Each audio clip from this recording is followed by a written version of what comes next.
Yeah, what's good, y'all? Welcome back to Afro Wonders. This time we're actually in for an edition of Afro Review, and we're doing a review on Switzerland. Switzerland's one of those countries so geographically diverse, and it's probably the most beautiful country I've seen so far in Europe. But it's also one of the most expensive countries to visit or live in, period. So how'd they end up with a respectable 3.5 out of 5 Fros on the Fro rating scale? Glad you asked. Let's find out.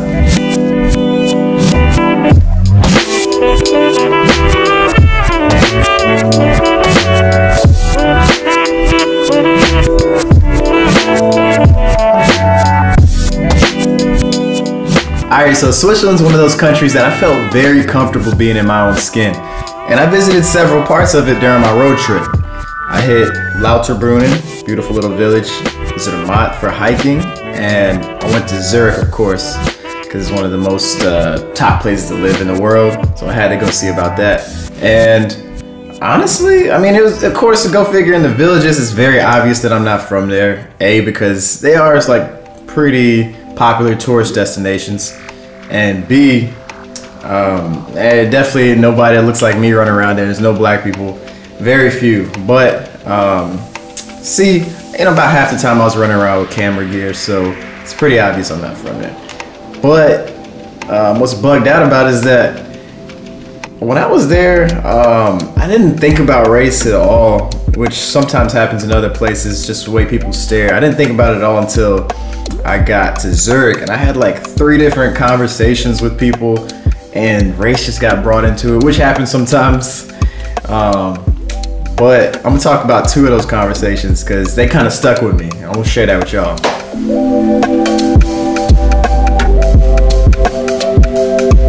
Alright, so the first conversation was with an older lady. She's probably like mid-50s, and she's actually from America but had lived in Zurich for like the past 30 years. So she knew a thing or two about how it's changed over the decades. So it was a really interesting conversation. I really don't know how it started, it just happened. But anyways, I asked her, like, where are black people in Switzerland, in Zurich specifically, because that's a major city. If they're gonna be anywhere, they're gonna be there. And she actually told me, like, it's pretty segregated. Like, different people are concentrated in different areas of the city. So I actually related to that. Like, back in the States, that's kind of how it is, at least in my city, in Durham. Different people are just kind of concentrated in different areas. So it made sense. It didn't really take much convincing for that. But what hit me was that she told me a specific area. She said this area called Langstrasse in Zurich. I was like, Langstrasse, that sounds familiar. So this is at the end of my road trip. At the start of my road trip, I also started in Zurich. And my first night, I asked a friend for a tip on where to go to the bar, a good bar to go to. She told me some random bar name. I went there. And when I got there, this is my first time getting to Zurich, no reference. And I'm just like, yo, there's actually a lot of black people out here. It's like really diverse, you know? And I was like, man, I'm just gonna enjoy the night. And I hit up a couple bars, and the one she said was actually really nice. I forgot the name, but pretty cheap drinks, and I met some good people. But the area, I remember walking down the street, and all I heard was like, what the fuck is that? And it was like some ladies, they were trying to call me over. I was like, no, I can't be that easy. Nah. But then I realized, like, okay, yeah, this is actually that red light district. This is prostitution area. And I was like, all right, okay. I mean, it's still a cool area, nothing wrong with that. And yeah, like, I started looking around a little more. I was like, okay, I think it's starting to click a little bit. But, you know, I still have no reference of Zurich. So I was just like, maybe it's just how it is. Anyways, yeah, so I ended up finding out. She told me Langstrasse was that area, and I was there the first night, really randomly. And also, I don't know if this happens to anybody else. This happens, I can say, as a black guy, this happens a lot. Whenever I'm standing on a corner somewhere, especially in an area like that, you know, I was just waiting on an Uber, had a hoodie on, and some lady walks up to me, just like, hey man, I'm looking for something. I was like, well, what you looking for? The bar's right there. You try right there. She was like, nah, man, I'm looking for something. Like, she was like, you got it? Nah, I ain't got it. Oh no, I got you. I know what you mean. I left the pack at home. Sorry, it's at the crib. And she was just like, all right, just walked off.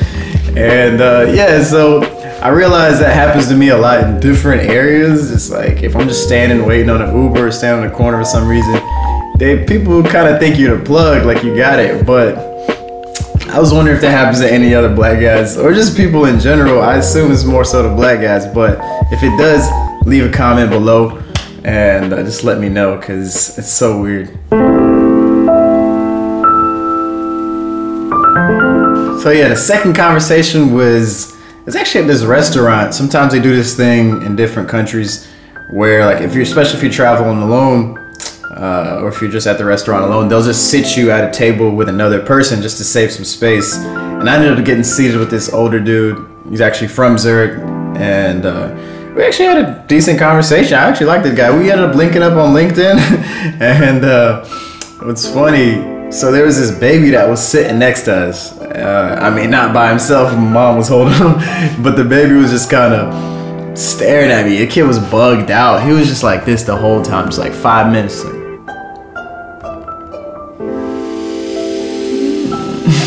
And me and the dude both saw that, and I was tripping a little bit. I was like, what's you know, this baby's kind of weird, but babies do that sometimes, so I'm not tripping too hard. And the guy was funny. The dude was like, yeah, I bet that baby's never seen anyone that looks like you before. I was like, what you just say? And you know, the funny thing is, like, back in the States, it tripped me out because back in the States, nobody, like, white people definitely wouldn't say that to a black person that they don't know. Even if everybody's thinking it, you just kind of keep it to yourself. And I guess because of the race relations is way different over there. But he said it, and at first I was thinking, like, all right, first of all, I'm not in the States, so I can't really, like, can't trip about it. But second of all, how am I gonna be upset at a dude when I was thinking the exact same thing? Like, I was literally looking at the baby like, that baby's probably thinking, like, what is that? Like, who is that shadow figure? And so anyways, like, it was funny because that made us both laugh, and then we both clicked after that. But that was just funny that it got brought up. And then me and him ended up talking about a bunch of other stuff, like politics and race relations in Switzerland. Very interesting stuff, but I just wanted to share that little tidbit.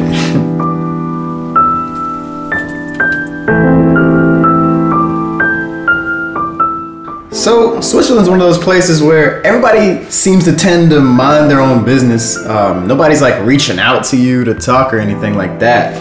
But if you're in conversation, if you're in a place where it's easy to have a conversation, they can have conversation. It's nice.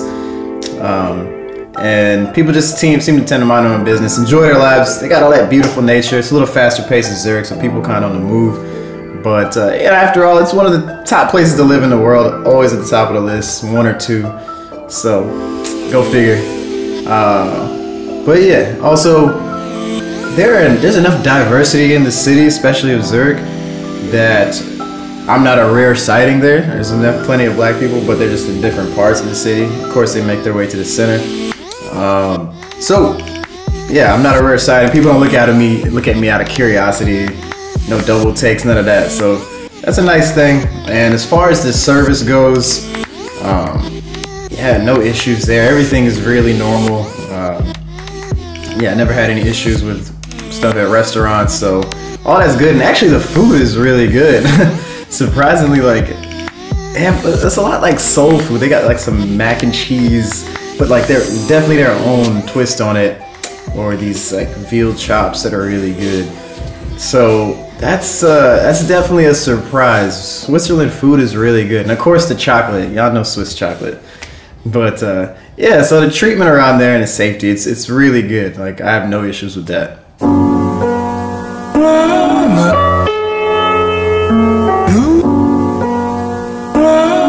So one thing that I don't always bring up in these reviews, but I'd be remiss if I didn't this time, is Switzerland is so damn expensive. Oh my god, it's crazy. So they use Swiss francs. They don't use euros, and Swiss franc is pretty much equal to a US dollar. So comparing apples to apples here. But yeah, like anything, like a meal, any like normal meal, it's gonna be at least $30. Like you can't really get something less than that, and it hurts, man. It hurts so bad. You know, you go out for a drink, everything's over $10. Parking, $30. Gas is insane. I had a rental car, and that was hurting me too. So yeah, that's one thing, man. I gotta like, if you really want to plan a good Switzerland budget vacation, you gotta do it well. Like you gotta do it well in advance, and then like, I don't know, man, you gotta buy some granola bars or something, just hit the road, because that junk was hurting me. So just keep note of that. It's very expensive to go to Switzerland, one of the most expensive countries to visit or live in. But on the flip side, if you live there, they compensate for that. Like people there get paid on average a lot more than everywhere else in the world. So like a waiter or a store clerk gets paid like $30 an hour, you know? Whereas in the States, it might be like $8 to $12 an hour. So yeah, that's something to keep note of, especially if you plan on going to Switzerland. You gotta get your pockets right. You gotta get your mind right, because if you wanna have a budget Swiss vacation, you can do it. And I didn't do it, but you can do it. I believe in you.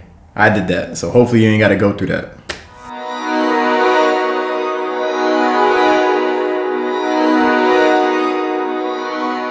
So if you're just visiting Switzerland and you're about to go hiking, you're probably gonna go to the more touristy, more popular destinations, as you should, because there's a reason that they're tourists. It's very beautiful, very organized, and it's also more well-trafficked, so you'll never feel alone, feel safe the whole time. It's a good thing when you're in a foreign country. You know, like I went to Zurich, which is pretty touristy, but I went in the off season, so it wasn't bad. It was pretty moderate, which is nice. So, you know, you're not gonna see many people. I didn't see many people that look like me there, which is fine. I mean, that's generally the case when I go hiking, or always the case, even back home in the States. And also everybody's from somewhere different there because it's so touristy. So it's very, I don't know, it's very like warm, welcoming environment. Everybody's just trying to meet another person, another strange traveler like yourself. So yeah, there's nothing wrong with that. So it's very safe also, just in general. You have 360 views all the time. You're not really covered in forests. You can be, I'm sure, but where I did it, at least not in Senega. But I guess I had to tell you this too. When I went hiking at Zermatt, I took a funicular, which is like a little, pretty much a cable car up to a plateau on the mountain. And then you can hike up there even higher, and you come back to the funicular at the end, and you go back down to the city, the village of Zermatt. I did not take note of the idea that, okay, I took the funicular up, but there's probably a last call to go down the funicular. I didn't think about that at all. And I did my whole hike. I'm solo, mind you. And the sun's coming down. And I'm like, all right, it's time to make my way back. I'm walking back. And I get to the station, the funicular station. I notice like nobody's there. And I was thinking like, damn, I actually haven't seen anybody hiking for like the last 30 minutes. What's going on? I'm tripping for right now. I'm like, yo, what am I gonna do if this whole thing is closed down? I gotta hike back down this mountain. It's gonna take like 2.5 hours. I didn't hike up, so I don't know the way down. And it's gonna get dark, and I'm gonna be alone in Switzerland. So, anyways, man, I was tripping. I was running around the funicular station looking for anybody, like, just any soul. And I saw one dude. Lo and behold, there's one guy like in the station. The door is locked, and he saw me. We both like locked eyes for a second, like. And he just like turned around, was like, no, sorry, no, it's closed. I'm like, no, you can't leave me. I'm like banging on the door, like, I'm gonna die here. And the dude, he really was adamant. He wasn't gonna let me in. Some other dude walks out of another door and sees me, and he's just like, what are you doing here? Like, and he like walks out, opens the door, he's like, what are you doing? I'm like, yo, I need a ride down. I don't know how to get back down this mountain. It's gonna get dark. He was just like, it's just you, right? It's just me, just me. Promise, and nobody else. You don't have any friends? I'm like, no, it's just me, just me. It's like, okay. Me and him were taking the last ride down to close the station, so you can ride with us. I was like, oh God, yes. Man, I was so hyped, man. Like, you don't understand the love that I felt in my heart at that moment. I felt so relieved. And yeah, so I survived, obviously. But that's something you gotta take note of when you go hiking. Whenever you go anywhere, if you're taking a train somewhere, you're coming back the same day, you gotta know the last time it comes back, or a bus, a funicular, a boat, because I've learned my lesson, I promise. But don't do it. That's a no, that's for you to know. Travel tip. So overall, with the people of Switzerland, the treatment, and the safety, the hiking options, the food, and the cost to live there, or cost to visit, they had to get 3.5 Fros out of 5 on the Fro rating scale. And it would have been a lot higher if they ain't hurt the pockets so much, if it wasn't so expensive. But even with that, Switzerland's a great place to visit. I can't wait to go back and explore so much more of it, because there's so much more to see. It's so beautiful. They have everything that you're looking for except the beach, but yeah, it's a really cool place to be. And yeah, so I appreciate y'all watching this episode of Afro Wonders. And if y'all liked it, press that like button, leave a comment if there's something that you want to see, something that you like specifically, and definitely subscribe to the page if you haven't already. Till next time, y'all. I appreciate y'all watching. I'll catch y'all next time.